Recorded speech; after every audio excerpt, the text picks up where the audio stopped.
हुए हैं। और जैसे उस वक्त भ्रष्टाचार के खिलाफ आंदोलन हमारा सफल हुआ था, आज इसी मंच से जो आंदोलन शुरू हो रहा है, हमारे देश के अंदर जो तानाशाही लाई जा रही है उसे खत्म करने का जो आंदोलन शुरू हो रहा है, जनतंत्र को खत्म करने का जो आंदोलन शुरू हो रहा है, संविधान को बचाने का जो आंदोलन आज शुरू हो रहा है, बहुत जल्दी इस आंदोलन को भी सफलता मिलेगी। दोस्तों 11 मई, आज से 1 महीने पहले 11 मई को देश की सर्वोच्च अदालत, सबसे बड़ी अदालत सुप्रीम कोर्ट की भी कॉन्स्टिट्यूशन बेंच, उसने आदेश पारित किया दिल्ली के लोगों के हक में। और उसके 8 दिन के बाद, 1 हफ्ते के बाद 19 मई को देश के प्रधानमंत्री ने सुप्रीम कोर्ट के आदेश को खारिज कर दिया। दोस्त, देश की सबसे बड़ी अदालत के फैसले को प्रधानमंत्री ने खारिज कर दिया। प्रधानमंत्री कहते हैं मैं सुप्रीम कोर्ट को नहीं मानता। देश के प्रधानमंत्री कहते हैं मैं सुप्रीम कोर्ट को नहीं मानता।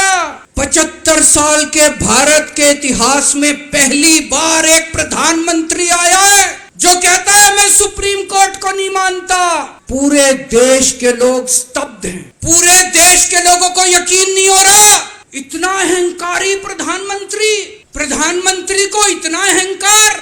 प्रधानमंत्री कहता है मैं सुप्रीम कोर्ट को नहीं मानता। देश के गली गली में चर्चा हो रही है, घर घर में चर्चा हो रही है। ये मोदी जी को क्या हो गया? इतना अहंकार हो गया इनको। दोस्तों, देश के अंदर अब जनतंत्र खत्म हो रहा है। इसी को तानाशाही कहते हैं। जब देश का प्रधानमंत्री कहता है मैं सुप्रीम कोर्ट को नहीं मानता, इसी को तानाशाही कहते हैं, इसी को हिटलर शाही कहते हैं। जनतंत्र खत्म होना कहते। मैं बताना चाहता हूं आखिर इस सुप्रीम कोर्ट के आदेश में ऐसा क्या है? सुप्रीम कोर्ट ने ऐसा क्या कह दिया कि प्रधानमंत्री जी कह रहे हैं कि मैं सुप्रीम कोर्ट के आदेश को नहीं मानता? सुप्रीम कोर्ट ने अपने आदेश में बोला कि भारत एक जनतंत्र है, भारत में जनता सुप्रीम है, जनता अपनी सरकार चुनती है, उस सरकार को जनता के काम करने का पूरा अधिकार होना चाहिए। दिल्ली में भी लोग सरकार चुनते हैं, दिल्ली की सरकार को भी, जिस भी सरकार को दिल्ली के लोग चुनते हैं, चाहे इस पार्टी की सरकार हो चाहे उस पार्टी की सरकार हो। सुप्रीम कोर्ट ने कहा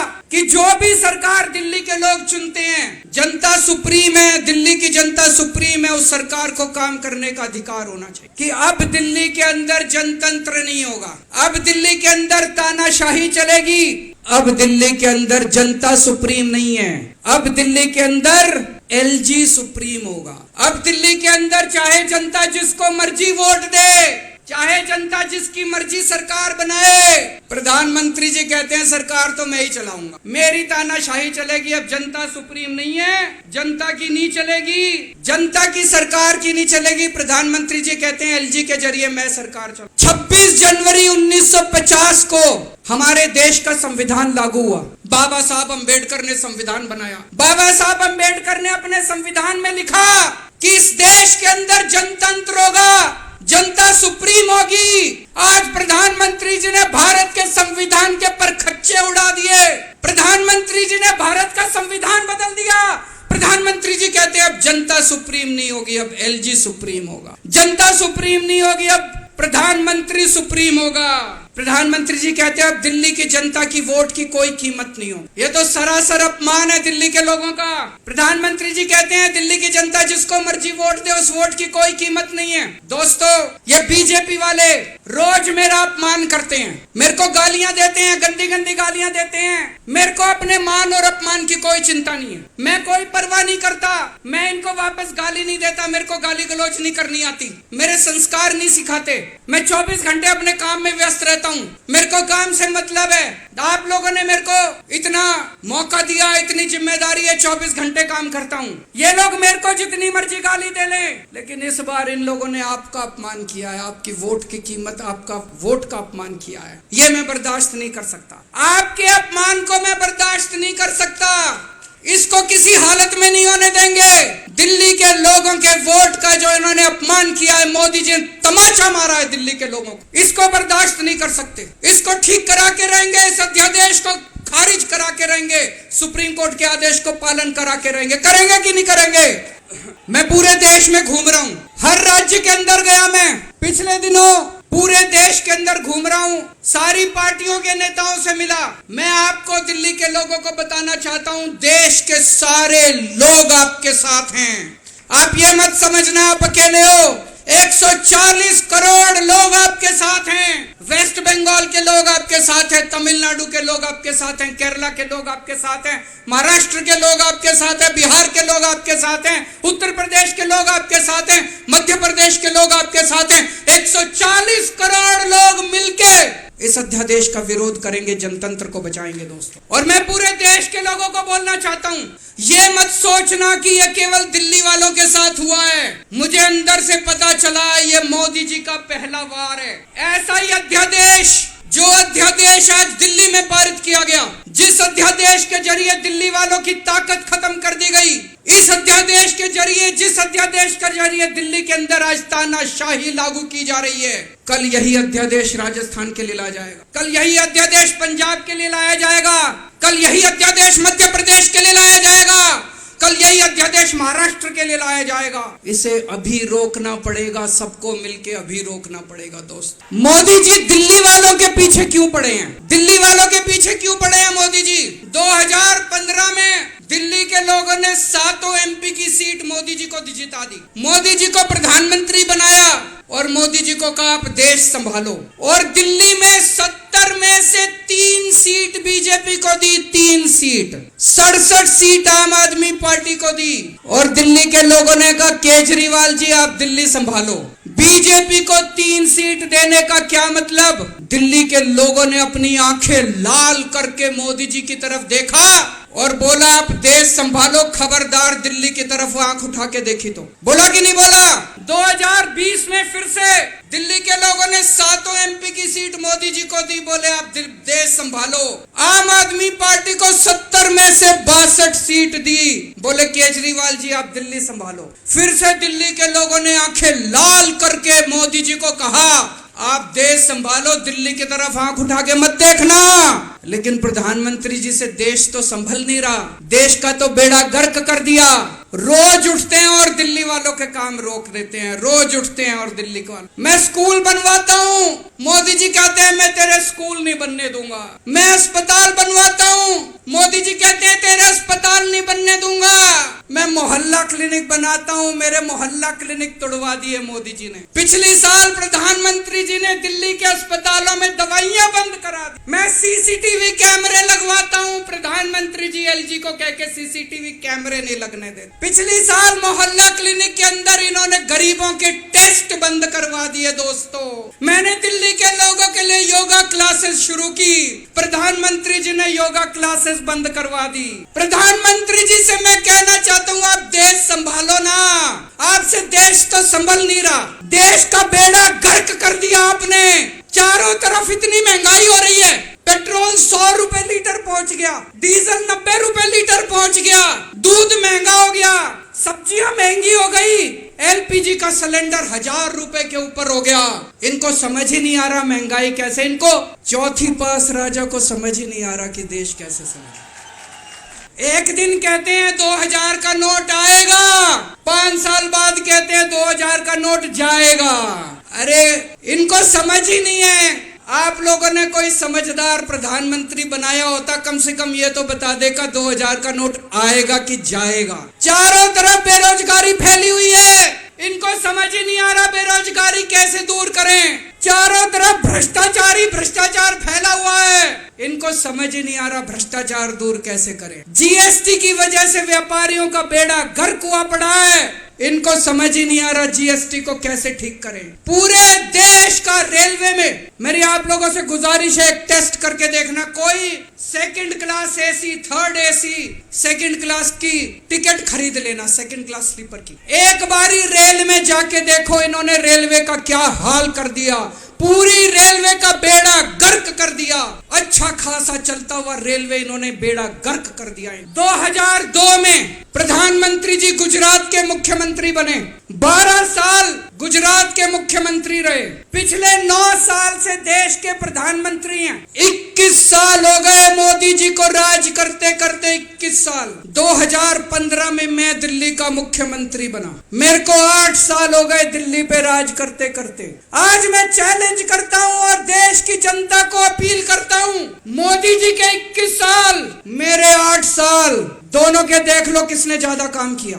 केजरीवाल ने ज्यादा काम करा, केजरीवाल ने 8 साल में ज्यादा काम करा कि मोदी जी ने 21 साल में ज्यादा काम करा। अरे इनसे काम तो होता नहीं है। देश के अंदर जो अच्छा काम करता है उसको रोकने की कोशिश कर, ये आज दिल्ली के सारे अच्छे काम रोकना चाहते हैं। मोदी जी के पास तो फुल पावर थी 21 साल, मेरे को तो इन्होंने काम भी नहीं करने दिए, हर काम में टांग अड़ाया।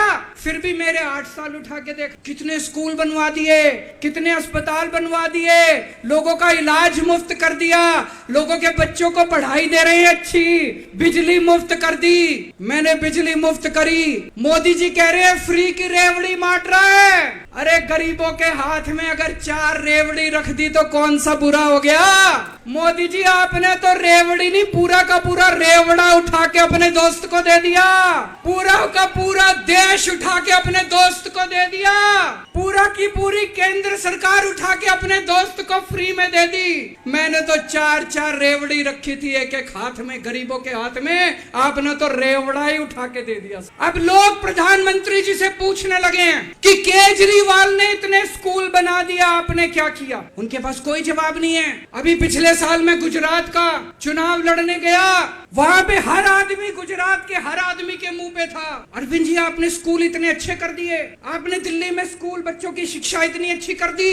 तो एक दिन प्रधानमंत्री जी ने सोचा कि मैं भी जाके स्कूल में फोटो खिंचवाऊंगा। पूरे गुजरात में ढूंढने से उनको एक स्कूल नहीं मिला जिसमें मोदी जी फोटो खिंचवा ले। एक स्कूल, 30 साल से गुजरात में बीजेपी की सरकार है, एक स्कूल नहीं मिला। इनको एक स्टूडियो के अंदर टेंट लगा के क्लास, फर्जी क्लास बनानी पड़ी। 10 बच्चे बुलाए, डेस्क लगाए, वहां पे मोदी जी एक बच्चे के साथ बैठे और उन्होंने फोटो। अब लोग प्रधानमंत्री जी से पूछने लगे हैं कि केजरीवाल ने इतना काम कर दिया, आपका काम कहां है। तो अब मोदी जी ने तय किया मैं केजरीवाल को काम नहीं करने दूं। उन्होंने मनीष सिसोदिया को उठा के जेल में डाल दिया। उनको लगा मनीष सिसोदिया को जेल में डालने से शिक्षा के काम रुक जाएंगे। उन्होंने सतिंदर जैन को उठा के जेल में डाल दिया। उनको लगा सतिंदर जैन को जेल में डालने से मोहल्ला क्लिनिक बंद हो जाएंगे, अस्पताल बंद हो जाएंगे।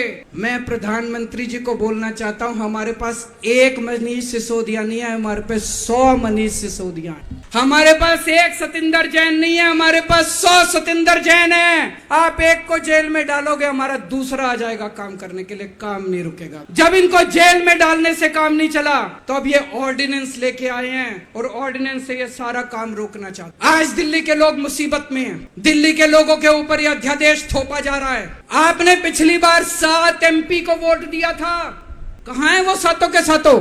अपने घर में दुबक के बैठे हैं। वो बीजेपी के गुलाम है, वो आपके नहीं है, आपके सगे नहीं है, वो बीजेपी के गुलाम है। आपको कल को मुसीबत आती है तो केवल आपका बेटा, आपका भाई केजरीवाल आपके साथ खड़ा है, वो कभी खड़े नहीं होंगे दोस्त। और अंत में मैं आपको एक कहानी सुनाना चाहता हूँ, चौथी पास राजा।